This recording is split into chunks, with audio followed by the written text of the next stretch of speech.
Hello student, welcome back. Today we will learn the second half of the chapter 2, Kings, Farmers and Towns.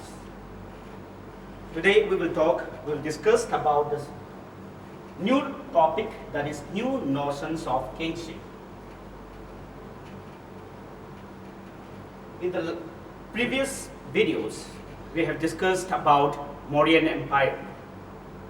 So, what happened after the end of the Mauryan Empire?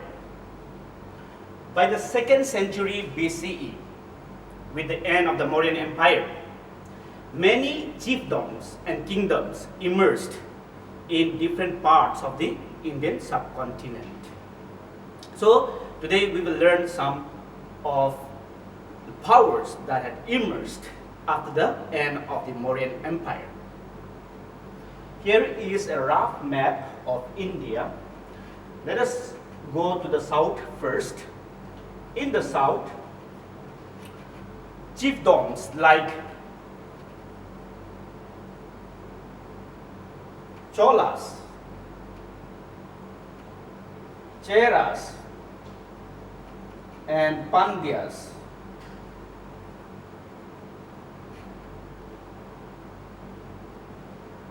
became very powerful. They ruled a region known as Tamilakam.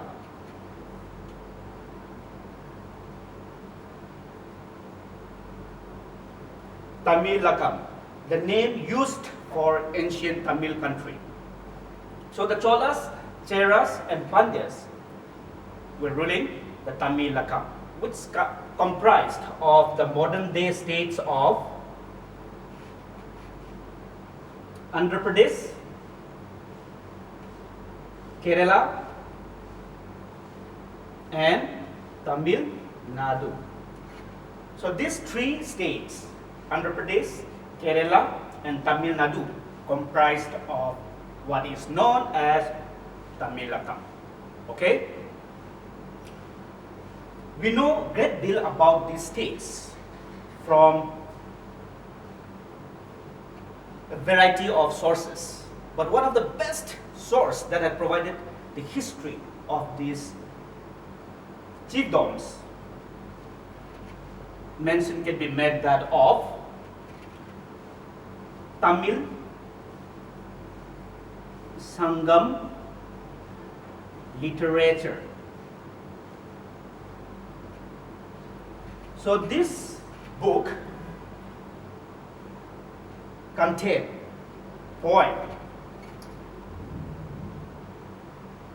poems describing about the kings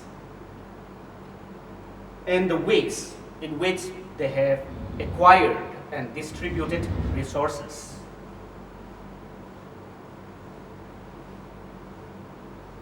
Now, after Cholas, Cheras and Pandyas, we will move upward, that is central parts of India and western parts of India.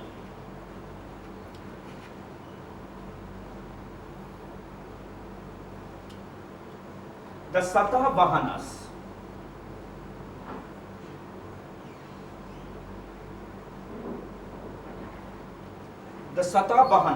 who ruled from 2nd BCE or 200 BCE to 200 CE, ruled over Central Asia, India and Western India.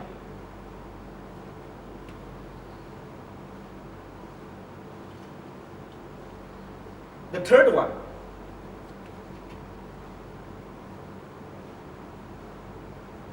the Sakas. The Sakas were the people of Central Asian origin. They established their power in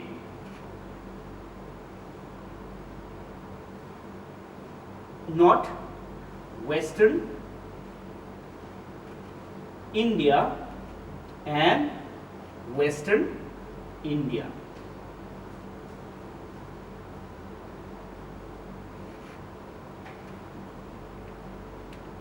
Next,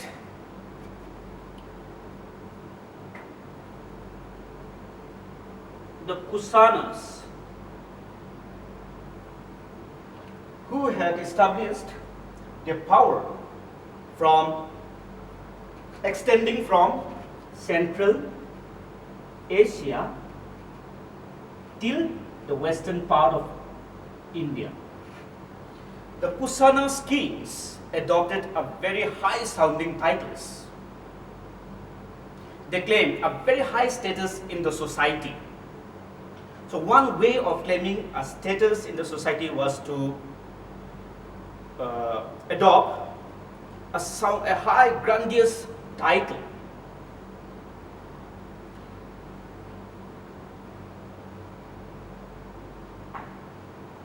The Kusanas adopted Devaputra, meaning son of God. And they also installed their colossal statues in the shrine. Shrine meaning temples, so that the people can pray both the kings as well as the gods in the temples. So in short, the Kusanas, they regard themselves as divine kings. One of the most powerful Kusanas king was that of King Kanishka.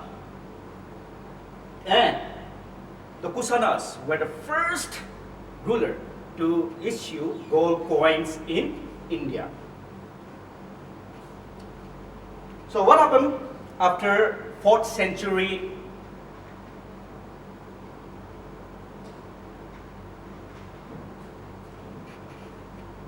In the 4th century, there are evidences of emergence of big states, including the Gupta Empire.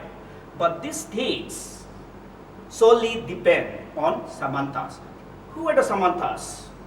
Samantas were those men who maintained themselves through local resources and control over the land. The Samantas also maintained a standing army of their own. That is why the king sometimes depends on the Samantas for the supply of armies, especially during the time of war. Some Samantas are so powerful that the kings were reduced to subordinate. Now, I have just mentioned about Gupta Empire. The Gupta period is also known as the golden period in Indian history. Why?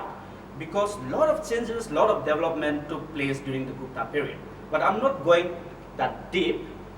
I'll just explain you about the Gupta's sources of history. The historian had depended on different sources in reconstructing the history of the Guptas.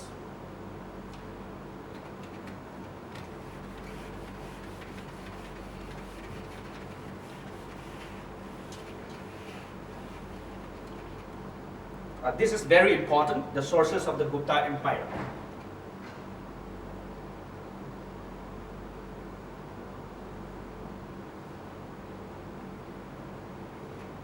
Sources of history of the Gupta Empire.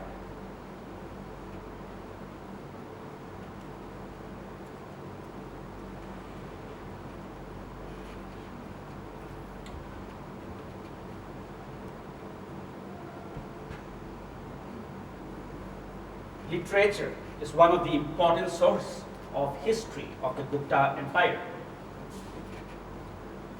Coins and inscriptions.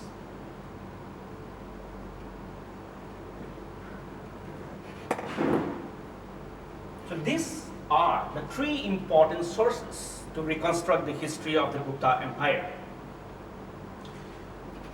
Literature, coins, inscription. Inscription means written or writing on a hard surface, including stone, rocks, copper plate, pillars, and so on. One important inscription discovered was that of prasasti. Prasasti. The Prayaga Prasasti, also popularly known as Allahabad Pillar inscription, was composed by the court poet of Samudragupta Harisena. Let us go to the next topic, a changing countryside. Popular perception of kings.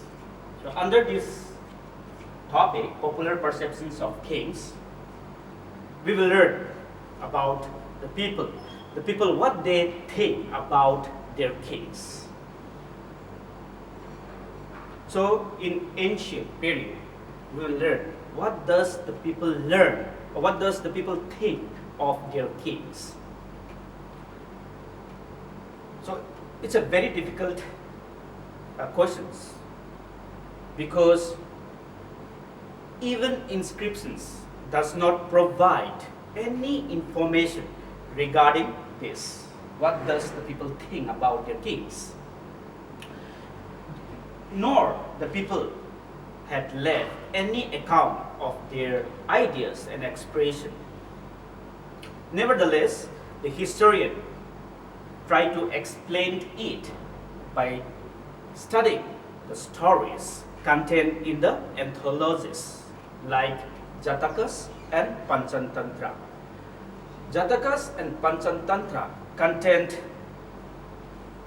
many stories.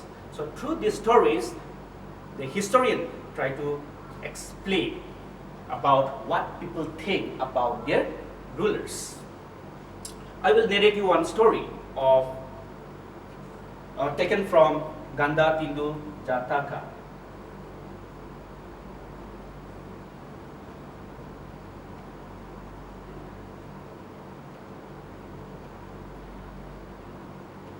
According to this storybook, Ganda Tindu Jataka, there was a king who wanted to know about what people think of him. So what the king did? He disguised himself as a beggar, wearing a torn clothes, dirty and torn clothes, and started moving around and asking the people whom he met about the perception of their kings. Most of the time, he got the reply from the people. What was the reply? Most of the people cursed him for their misery.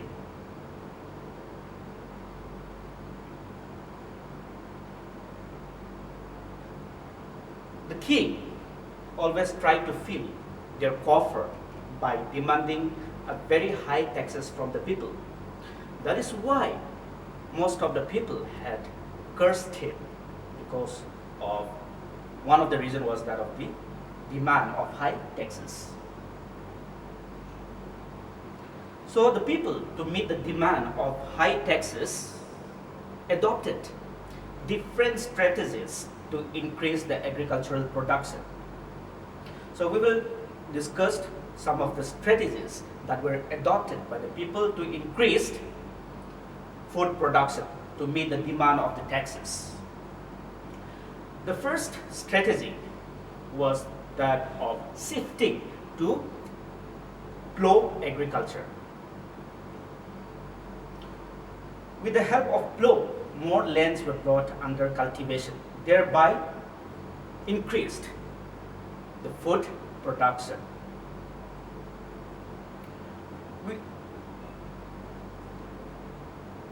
The alluvial soil of Ganga and Kaveri river valley were plowed with the use of plough, thereby dramatically increased the agricultural production in these river valleys. The second strategy adopted by the people was that of transplantation. Though transplantation was a back-breaking job, but had dramatically increased the food production. The third strategy was that of irrigation system. Canals dams and wells were constructed to supply water to their agricultural field. So all these strategies had dramatically increased the agricultural production between this period, 600 BCE to 600 CE. So with the adoption of these strategies, it had resulted in the differences of the people living in the rural areas. Those who had adopted the strategies had definitely increased agricultural production, thereby became very prosperous. Since these strategies were not equally distributed, some people became poor, some people became very rich. Even the Tamil and the Buddhist text had mentioned three types of people living in the rural areas, which includes, number one,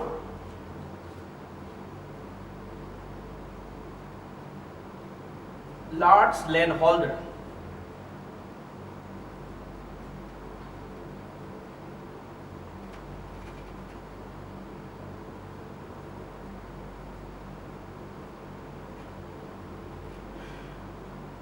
Large landholder, also known as velaler. The second type of people living in the rural areas, plowmen.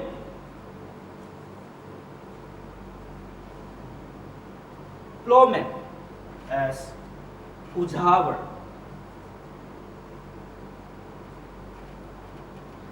Last one, slave, which means landless labor. Slave as adimai.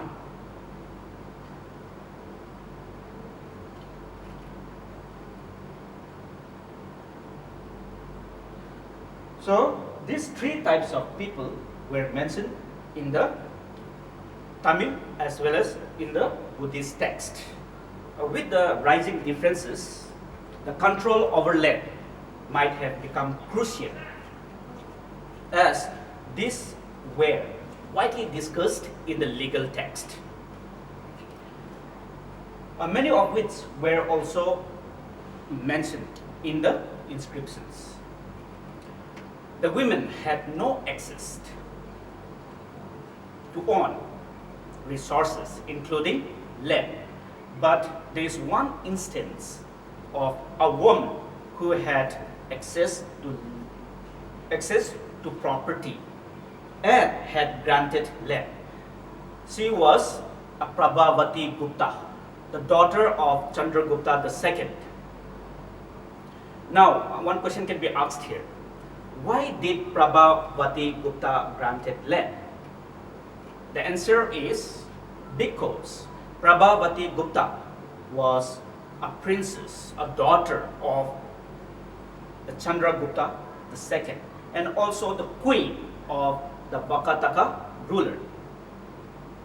Thereby, in her case, it was different. Okay? So these land grants gave us an insight into the relationship between the cultivators and the states. Next, we will discuss about towns and trades. As mentioned earlier, many towns developed in 6th century BC. And all these major towns were located on the important long-distance trade route. Some of them were located on the riverine routes, while some of them were located near the sea coast, where the sea routes began. One very important example of a town that was located on the riverine route was that of Pataliputra.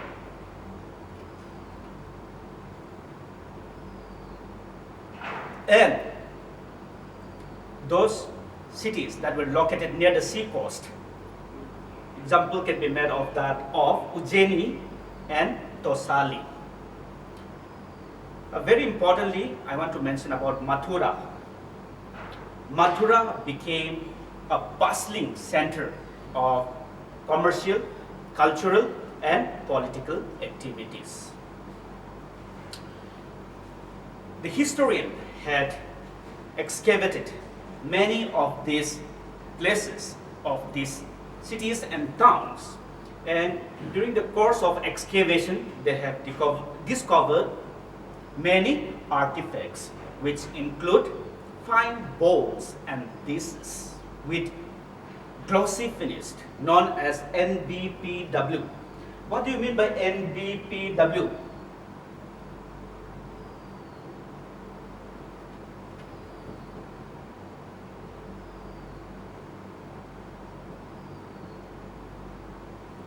NBPW is a fine pottery bowl known as Northern Black Polish ware. It has a glossy and a smooth surface, most probably used by the rich people. So there were many rich people who lived in these towns.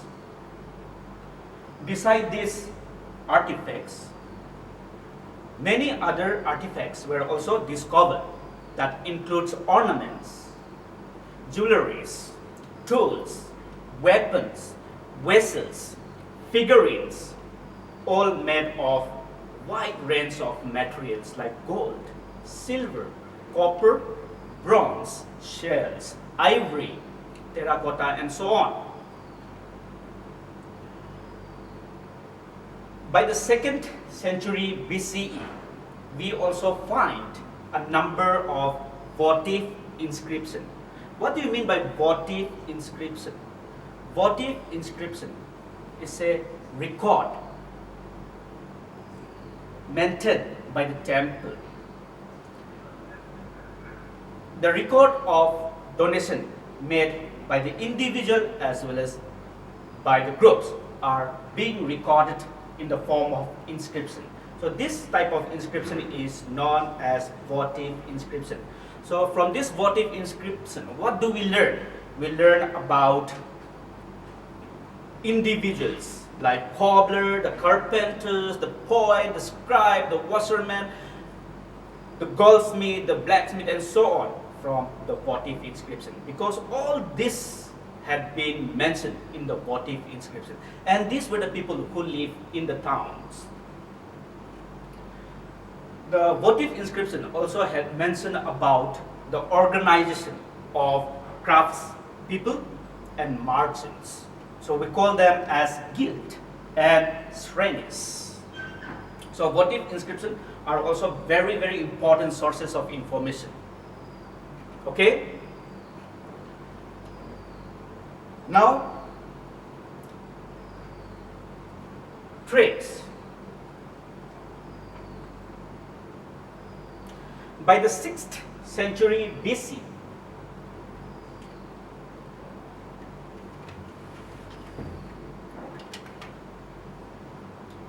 land and riverine routes crisscrossed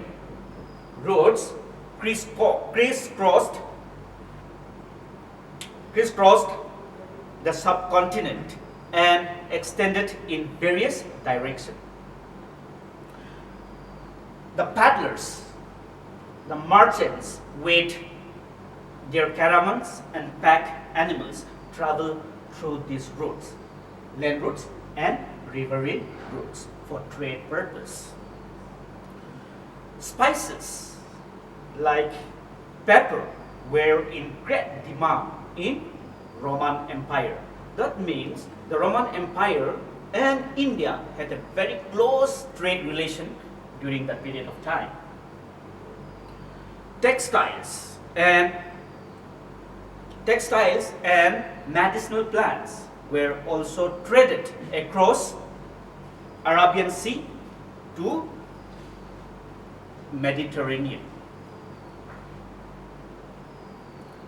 Exchanges were facilitated by the use of coins.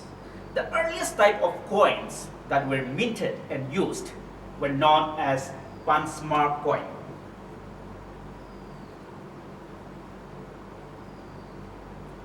Pansmark coins, made of copper and silver.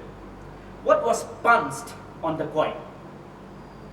Symbols, sometimes the names of the rulers, even sometimes the years are being mentioned in this type of coins. So we call it this type of coins as Pansmark coins. The historian tried to identify the symbol on the coins with the rulers so that they get a maximum information about that ruling dynasties. So coins are also a very important means of sources in getting the information of the past. The coins provide many information like political, religion, social, economic information about the past. So coins are an important sources of information about the past. The first gold coins were minted and circulated by the Kusanas. The use of enormous gold coins point out that enormous value of transaction was taking place in that period of time. After the Kusanas, the Guptas were also known to have minted and used pure gold as coins. Coins were made of gold, pure gold. So Guptas were known to have used a spectacular gold coins. The first coins bearing the symbol and images of the rulers were issued by the Indo-Greek rulers. Coins were also said to have issued by the tribal republics like Yodayas of Punjab and Haryana. Hoards of gold coins, Roman coins, have also been discovered in South India. This proved that India had a close trade contact with the Roman Empire. But by 6th century BC, the use of gold coins began to taper off. This is the last topic of the chapter 2. How are inscriptions deciphered?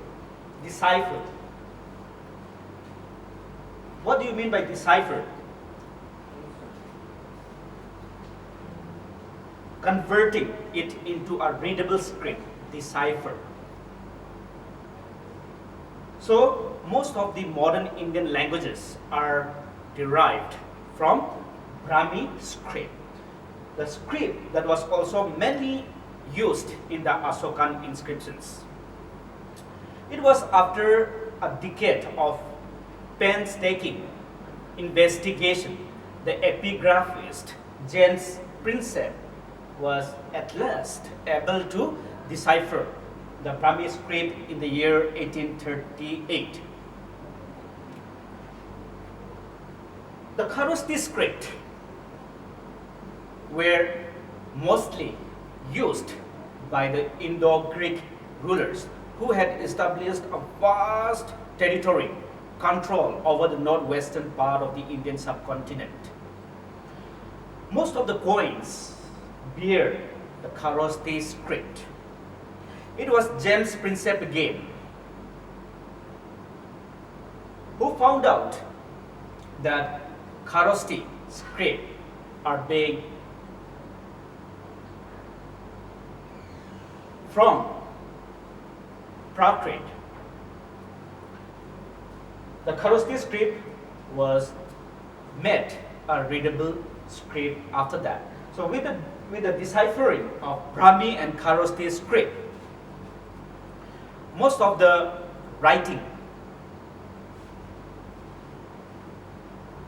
in Brahmi and Kharosthi script had provided us the information of the period between 600 BCE to 600 CE.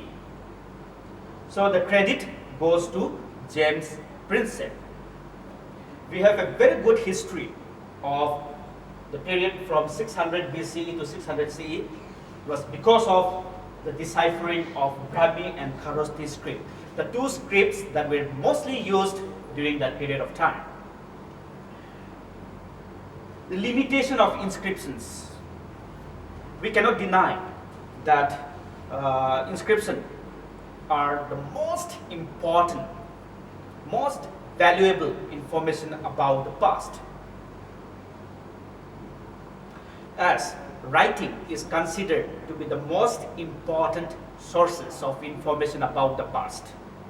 But the inscriptions also are not free from limitation.